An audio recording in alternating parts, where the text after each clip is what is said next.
Hello viewers, Senino பார்க்க போறது Bleach episode 18 part 2.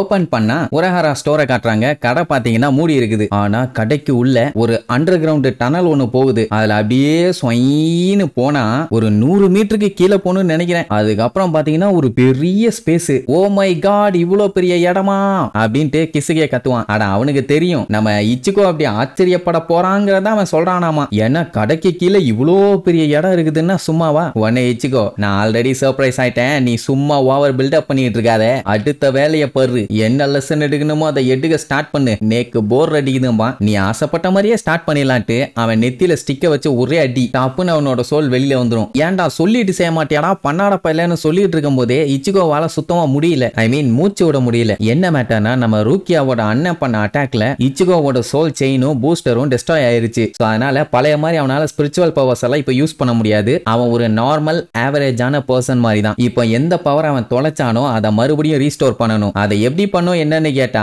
அதை எக்ஸ்பிளைன் பண்றதுக்கு பதிலா நம்ம இறங்கி அதுக்கான வேலையை செய்ய ஆரம்பிச்சிருவோம். என்ன ரெடியான்னு சொல்லி அந்த பக்கம் பார்த்துட்டு கேட்பான். பார்த்தா அந்த பக்கமா உருரு பொண்ணு கையில ஏதோ பொருட்கள்லாம் அள்ளிட்டு வரும். இதுதான் லெசன் 1 ஆமா. அதாவது அந்த உருரு குட்டி பொண்ணு கூட சண்டை போடணும். ரூல்ஸ் ரொம்ப ரொம்ப சிம்பிள். யாராவது இவங்க ரெண்டு விதத்துல அசைய முடியாத லெவலுக்கு போயிட்டாங்கன்னா லெசன் 1 ஓவர். ஆனா அவளை எப்படியாச்சும் நாக் அவுட் பண்ணிருப்பான். இச்சுகோக்கு கடுப்பாயிரும். பின்ன அவ சின்ன பொண்ணு அவளை போய் அடிக்க சொன்னான்னா கிசுகே இருந்துட்டு, டேய் அதுவே உனக்கு கஷ்டம் தான்டா, முடிஞ்சா போய் சண்டை போடுறான்பா. அந்த பொண்ணு கிளவுஸ் எல்லாம் தூக்கி போட்டு இதை கரெக்டா போட்டுங்க, அப்பதான் நீங்க உயிரோட இருப்பீங்க, இல்லன்னா செத்துருவீங்கம்பா. அவளுமே கிளவுஸ் ஹெல்மெட் எல்லாம் போட்டு வந்திருப்பான். என்னமா நீயும் விவரம் தெரியாம பேசிட்டு இருக்க, நான் அடிச்சேன்னா என்ன அவனு சொல்லிட்டு இருக்கும் போதே அவ வேகமா ஓடி வந்து ஒரு அடிதான். அந்த இடமே புகை மண்டலமாயிரும். கிசுகே இருந்துட்டு முன்னாடியே சொன்னேன் எங்க கேட்டாம்பான். அப்படியே அந்த புகை மண்டலத்துக்குள்ள இருந்து அடிச்சு புரண்டு வந்து விழுவான். அதுக்கப்புறம் தான் பையன் வேகமா கிளவுஸ் எடுக்க ஓடுவான். இதுல இன்னொரு விஷயம் என்னன்னா அவ வந்து அடிக்கும் போது நம்ம பையன் அந்த பக்கமா ஜம்ப் பண்ணி எஸ்கேப் ஆயிட்டான். அந்த அடி தரையில விழுந்திருக்குது. அவன் தலையில மட்டும் விழுந்திருந்தா கண்டிப்பா செத்துருப்பான். அதுக்கப்புறம் அந்த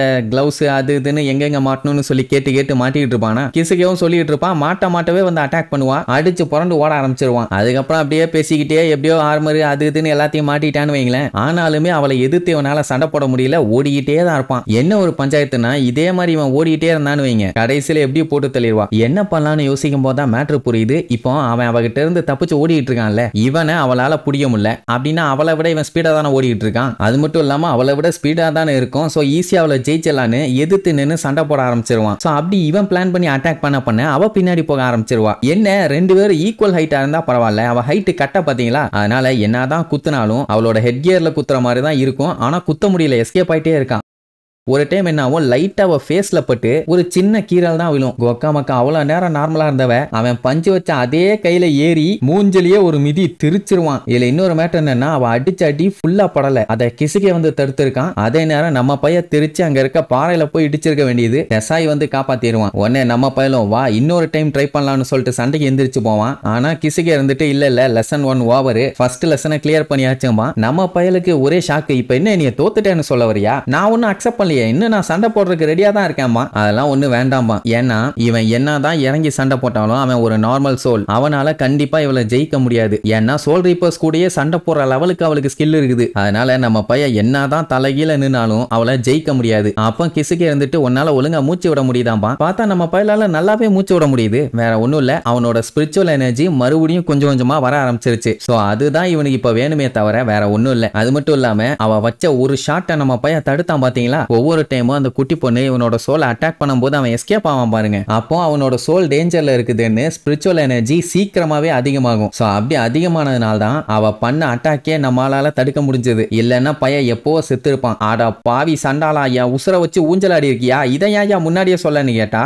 எனக்கு உன் மேல நம்பிக்கை இருக்குது, கண்டிப்பா நீ சக்சீட் ஆவேன்னு எனக்கு தெரியும், அதனால தான் சொல்லலாம்பா. உன்னோட ஸ்பிரிச்சுவல் எனர்ஜி உனக்கு திரும்ப வந்துருச்சு, இதை நம்ம செலிப்ரேட் பண்ணுவோம் அப்படின்னு சொல்லிட்டு இருக்கும் போதே டெசாய் அவன் கையில இருக்க ஆக்ஸை வச்சு அவனுக்கும் அவன் பாடிக்கும் ஒரு செயின் போயிருக்கும் பாருங்க, அத ஒரு போர்டு ரெண்டா பொளந்துரும். ஏன்டா ஏன் அப்படி பண்ணன்னு கேட்டா வா நம்ம லெசன் 2க்கு போயிருவான்பா. அதே நேரம் நம்ம ஒருகிமே சேட வச்சு இங்க ஒரு காமெடி நடந்துட்டு இருக்கும். அதான் அந்த பூனை இருக்குது இல்ல, அது அவங்க ரெண்டுத்தையும் கூப்பிட்டு வச்சு இந்த மாதிரி இச்சுக்கோ சோல் சொசைட்டிக்கு போறதுக்காக அவன் லெசனை ஸ்டார்ட் பண்ணிட்டான், அவன் இன்னும் 10 நாள்ல போயிருவான், நீங்களும் உங்களுக்குள்ள அவேக்கனா இருக்க பவர்ஸை கரெக்டா யூஸ் பண்ணணும்னா என்ன நம்பி களத்துல இறங்குங்க, லெசனை ஸ்டார்ட் பண்ணலாமா அப்படின்ட்டு இந்த பூனை இவங்களுக்கு கிளாஸ் எடுக்க பார்க்கும். சேடுக்கு அது இதுன்னு கத்துக்கிறதெல்லாம் இப்ப பிரச்சனை இல்ல, ஒரு பூனை வந்து அதை சொல்லிட்டு இருக்கே அதை அதான் லைட்டா இடிக்குது, என்ன பண்ணலான்னு மாத்தி மாத்தி பேசிட்டு இருப்பாங்களா. சோ பூனைய பார்த்துட்டு நான் உங்களை ஃபோர்ஸ் பண்ண போறது இல்ல, எந்த முடிவா இருந்தாலும் எனக்கு ஓகே அப்படிங்கிற மாதிரி சொல்லும். இவங்களும் நாங்க ரெடி அப்படின்ட்டு அது கூடவே போவாங்க. அதே நேரம் இஷிடாவை காட்டுறாங்க. அவனும் பிராக்டிஸ் பண்ணி அவனோட பவரை இன்னும் அதிகம் பண்ணணும்னு சொல்லி அப்படியே யோசிச்சுக்கிட்டே நின்னுட்டு இருப்பான். பின்னாடி இருந்து யாரோ கூப்பிடுற மாதிரி இருக்கும். யாருன்னு பார்த்தா ஒரிஹிமேவும் சாடும். இங்க எப்படி வந்தீங்கன்னு கேட்டா யோருயிச்சி தான் உன்னோட ஸ்பிரிச்சுவல் ஆரா எங்க இருக்குன்னு கண்டுபிடிச்சு எங்களை கூட்டு வந்தாங்கன்னு சொல்லுவாளா. யார் அதுன்னு கேட்கும் போது எங்கேயோ பேசுற சவுண்ட் கேட்கும். எங்க எங்க எங்க யாருமே எனக்கு தெரியலையாமா, பூனை பேசுதுன்னு அவன் நினைக்கவே இல்லை. அதுக்கப்புறம் அது கூப்பிட்டு நான் தான்ப்பா யோருயிச்சி, ஹவ் ஆர் யூ, எப்படி இருக்கேன்னு அவன் பீதி ஆயிடுவான். என்ன பூனை பேசுதான்னு. ஏன்டா ஏன் நான் பூனை தானே, எதுக்காக பதறேன்னு சொல்லுமா. ஒரிஹிமே அதை ஏதோ கேஷுவலா எடுத்துக்கிட்டா. சேடுதான், எனக்கும் அப்படித்தான்ப்பா இருக்குது, லைட்டா பாடி உதறிக்கிட்டு இருக்குதுன்னு நடுங்கிக்கிட்டே சொல்லுவான். சரி இப்ப என்ன மேட்ரு, எதுக்காக வந்தீங்க அப்படின்னு கேட்ட உடனே உட்கார வச்சு அந்த பூனை எல்லா விஷயத்தையும் சொல்லும். சோ இப்ப இச்சிகோ ரூக்கியாவை காப்பாத்த சோல் சொசைட்டிக்கு போறான்னு எல்லாத்துக்கும் தெரிஞ்சு போச்சு. அதனால இவங்க ஏதாச்சும் ஹெல்ப் பண்ணணும்னு பாக்குறாங்க. ஆனா நம்ம இஷிடா வந்து ஒரு குயின்சி ஆச்சு, அவன் சோல் ரீப்பர்ஸ் கிட்ட தோத்துட்டமேன்னு கடுப்புல இருக்கான். அதனால தான் ட்ரைனிங் எடுக்கிறதுக்காக வந்திருப்பான். மத்தபடி ரூக்கியாவை பத்தி எல்லாம் அவனுக்கு கவலையே இல்ல. சரின்ட்டு ஒரிஹிமேவும் உங்களோட பெஸ்ட்டை நீங்க பண்ணுங்க, எங்களுக்கு அது என்ன ஏதுன்னு பார்க்கணும், அதனால எங்களோட சைடு நாங்க எங்களால முடிஞ்சதை பண்றோம், நல்லபடியா ட்ரைனிங் எடுங்கன்னு சொல்லிட்டு அங்க இருந்து கிளம்பிடுவாங்க. மேட்டர் என்னன்னா இவன் எடுக்கிற ட்ரைனிங்கை வேற யாரும் பார்க்க கூடாதுன்னு நினைக்கிறான். அதனால தான் அவங்கள விரட்டி விட்டுருக்கான். சென்சாய் நீங்க என்னோட ட்ரைனிங்கை பாருங்கன்னு சொல்லிட்டு அங்க இருக்க ஒரு பாக்ஸ் ஒன்று ஓபன் பண்ணுவான். பலீர்னு வெளிச்சம் அடிக்கும். சோ அவன் அங்க ட்ரைனிங்க ஸ்டார்ட் பண்ணிட்டான்னு வைங்க. இப்போ என்ன பஞ்சாயத்துன்னா நம்மால பாடி கூட கனெக்ட் ஆயிருந்த அந்த செயினை கட் பண்ணி விட்டாங்களா. அப்படி கட் பண்ணிட்டா என்ன ஆகும், அதுதானே செயின் ஆஃப் ஃபேட். அவனோட பிசிக்கல் பாடிக்கு அவனால திரும்பவே முடியாது. நம்ம பையன் அதுக்கப்புறம் செத்துருவான். இத சொன்னா அதெல்லாம் எங்களுக்கு தெரியும், அடுத்த விஷயத்த சொல்லுனவன தான் பெரிய குண்டு தூக்கி போடுவான். அந்த சங்கிலியோட எண்ட் இருக்குல்ல, அங்க இருந்து கொஞ்சம் கொஞ்சமா அது கரைய ஆரம்பிக்கும். அந்த கரைஞ்சது நெஞ்சு வரைக்கும் வந்துருச்சுன்னா இவன் ஹாலோ ஆயிருவான். அது நார்மலா கரையாது, அப்படியே திங்க ஆரம்பிக்கும். அதுதான் நம்மளோட எண்டு வைங்க. சரி இப்போ நீ சோல் ரீப்பர் ஆகணுமா இல்ல ஹாலோ ஆகணுமா சொல்லுன்னு கேட்டா அதான் உனக்கே தெரியும் இல்ல, என்ன பண்ணணும்னு சொல்றா பண்ணாடா பையல. என்ன ஒண்ணு லெசன் 2 மட்டும் நீ கரெக்டா பண்ணிட்டீனா கண்டிப்பா உன்னால சோல் ரீப்பர் பவரை ரீகெயின் பண்ண முடியும். அதுக்கு நீ இத பண்ணணும்னு சொல்லிட்டு ஸ்டார்ட்டுமா டாப்னு கீழே ஒரு பெரிய பள்ளம் உருவாகி 2 பேரும் மேல இருந்து கீழே விழுவாங்க. ஏன்னா டெசாய் அவன் மேல தானே உட்கார்ந்துகிட்டு இருந்தான். இவ்வளவு பெரிய குழி மேஜிக்கால உருவாயிருக்காது. அதையுமே அந்த குட்டி பொண்ணு உருவு தான் தோண்டி இருப்பான். தம்மா கூண்டு இருந்துட்டு என்னென்ன வேலை பண்றா பாருங்களேன். கீழே விழுந்ததுக்கு அப்புறம் பயலோட கையை பார்த்தா பின்னாடி வச்சு இரும்ப வச்சு கட்டி வச்சிருக்கானுங்க. இவன் தலையில நின்னாலும் அதை கழட்ட முடியாது. டெசாய் வேற அங்க ரெடியா உட்கார்ந்துகிட்டு இருப்பான். ஏன்னா இந்த செகண்ட் லெசன் வந்து கொஞ்சம் போல்டான லெசன் ஆமா. அப்பதான் கிசுகே கூட்டு ஒரு மேட்டர் சொல்லுவான். இதே நிலைமையில தான் பையன் மேல ஏறி வரணும், வந்துட்டானா போதும் அவன் சோல் ரீப்பர் பவர் அவனுக்கு கிடைச்சிரும். ஆனா இப்படி ஒரு நிலைமையில எப்படி மேல வருதுன்னு கேட்டா அதெல்லாம் எனக்கு தெரியாது தம்பி, உன்னால முடியுதோ முடியலையோ, உனக்கு டைம் கொஞ்சம் தான் இருக்குதுமா. அந்த டைம் அந்த செயினை பார்த்தா அந்த ஹாலோ உலகத்துல இருந்து வாய் வந்து அந்த செயினை கொஞ்சம் கொஞ்சமா குறிச்சுக்கிட்டு இருக்குது. இருட்டுன்னு தான் அதுங்க வேலையை ஸ்டார்ட் பண்ணிருச்சுங்க. இப்ப என்னன்னா 3 நாள் வரைக்கும் தான் அவனுக்கு டைம் இருக்குது. அதுக்குள்ள அவன் எப்படியாச்சும் மேல வரணும். இல்லன்னா அந்த சங்கிலி அதுங்க மொத்தமா தின்னு நம்ம பையல ஹாலோவா மாத்திரும். மேல வந்துட்டான்னா சோல் ரீப்பர் ஆயிடலாம். இஃப் இன் கேஸ் நீ மட்டும் அதை பண்ணலன்னா